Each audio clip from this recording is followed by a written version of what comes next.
1994, bassin de l'Uinta, Utah. La famille Sherman acquiert un ranch de 200 hectares, ignorant les légendes qui hantent cette terre depuis des générations. Les traditions du peuple Ute parlent d'un lieu tabou, traversé par le sentier du Skinwalker, une créature malveillante capable de changer de forme, une mise en garde ignorée. Très vite, la réalité des Sherman bascule. Des orbes lumineux bleus, de la taille d'une balle de baseball survolant les champs et semblent jouer avec le bétail. Puis viennent les mutilations. Des vaches sont retrouvées mortes, découpées avec une précision chirurgicale, sans une seule trace de sang ni d'empreinte aux alentours. Des objets se déplacent seuls dans la maison. Des voix désincarnées résonnent dans les couloirs. Des ombres immenses se dressent à l'orée des bois puis disparaissent. Terrif Sherman rapporte avoir vu un loup 3 fois plus grand qu'un loup normal. Il lui tire dessus à plusieurs reprises à bout portant. L'animal ne bronche pas avant de s'évanouir. Des créatures non identifiées sont aperçues. Une forme humanoïde rapide et agile est vue espionnant la famille depuis un arbre. Le sentiment de surveillance est constant. Épuisés par 18 mois de terreur psychologique et de pertes financières, les Sherman décident de rendre leur histoire publique et de vendre la propriété. En 1996, un acheteur inattendu se présente. Robert N. Bigelow, milliardaire et fondateur de N. Bigelow Aerospace, fasciné par les mystères de la conscience et de la vie après la mort. N. Bigelow ne veut pas y vivre, il veut l'étudier. Il fonde le NI, l'Institut national pour la science de la découverte, et rassemble une équipe de scientifiques de haut vol. Le ranch est transformé en laboratoire à ciel ouvert. Caméras de surveillance, capteurs infrarouges, magnétomètres, une forteresse technologique gardée par d'anciens militaires. L'objectif, appliquer une méthodologie scientifique rigoureuse à des phénomènes jugés irrationnels. Collecter des données, encore et encore, en attendant que quelque chose se produise. Les phénomènes ne se font pas attendre. L'équipe du NI, dirigée par le biochimiste Colm Kelly, documente des centaines d'incidents consignés dans des rapports internes. Des failles dimensionnelles auraient été observées. Un chercheur décrit un trou de lumière orange flottant dans le ciel, d'où serait sortie une créature humanoïde avant que le portail ne se referme. Les pannes électroniques sont fréquentes et localisées. Les batteries se vident en quelques secondes. Les équipements les plus sophistiqués deviennent inutilisables à l'approche de certains phénomènes. Les chercheurs rapportent une forme d'intelligence derrière les événements. Les phénomènes semblent réagir à leur présence, anticiper leurs expériences, comme s'ils étaient observés en retour. Après 8 ans d'études et des millions de dollars investis, N. Bigelow et son équipe ont collecté une masse de données troublantes, mais aucune réponse définitive. Le mystère ne fait que s'épaissir. L'affaire prend une nouvelle dimension en 2007. Loin des regards, au sein du Pentagone, un programme secret est mis en place, l'AATIP, le programme d'identification des menaces aérospatiales avancées. Ce programme, doté d'un budget de 22 millions de dollars, est initié par le sénateur du Nevada, Henry Fred.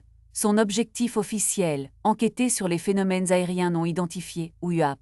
Et à qui le contrat est-il attribué? À une société privée, la N. Bigelow Aerospace and Advanced Space Study, ou BAAS, une filiale de l'entreprise de Robert N. Bigelow.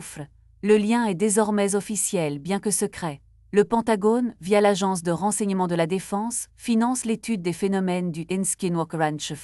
Le ranch n'est plus seulement un terrain de jeu pour un milliardaire excentrique. Il devient un sujet d'intérêt pour la sécurité nationale des États-Unis. Les rapports du NI sont transférés et analysés par les services de renseignement. Le personnel du ranch doit désormais obtenir des accréditations de sécurité de haut niveau. Selon des sources internes, le ranch était considéré comme un laboratoire vivant pour l'étude des UAP et de leur potentiel effet sur l'homme et la technologie. L'existence de l'AATIP ne sera révélée au grand public qu'en 2017 par le New York Times, forçant le Pentagone à reconnaître son intérêt pour un sujet longtemps tourné en dérision. La question demeure, qu'ont-ils découvert? Les conclusions du programme AATIP sur le ranch restent, à ce jour, largement classifiées. Les dossiers du NI et de l'AATIP décrivent une gamme stupéfiante de phénomènes. Les UAP ne sont qu'une facette du mystère. Le plus troublant est leur diversité. Des objets volants de toutes formes sont rapportés. Des sphères silencieuses, des triangles noirs grands comme des terrains de football et des objets furtifs se déplaçant à des vitesses impossibles. Des pics de radiation et des champs électromagnétiques intenses sont enregistrés, coïncidant avec les observations. Certains chercheurs ont développé des lésions cutanées après exposition. Le sol lui-même semble anormal. Des analyses géophysiques révèlent une structure souterraine inconnue, une masse conductrice qui pourrait influencer les phénomènes électromagnétiques. Le phénomène le plus déroutant est peut-être l'effet autostoppeur. Des membres de l'équipe rapportent que les phénomènes les suivent chez eux, parfois à des centaines de kilomètres. Leurs familles deviennent alors témoins d'activités de type poltergeist, objets qui volent, portes qui claquent, apparitions fugaces, une contagion paranormale. Certaines théories suggèrent que le Einwandschiffre agit comme une sorte de portail ou une fenêtre vers d'autres dimensions, d'où émergeraient ces intelligences non humaines. D'autres penchent pour une technologie exotique, peut-être d'origine non terrestre, qui opérerait dans la région, utilisant le camouflage et la manipulation psychologique. Aucune hypothèse unique ne parvient à expliquer l'ensemble des faits. Le Einwandschiffre est un N-puzzle dont les pièces proviennent de boîtes complètement différentes. En 2016, Robert N. Bigelow vend le Einwandschiffre.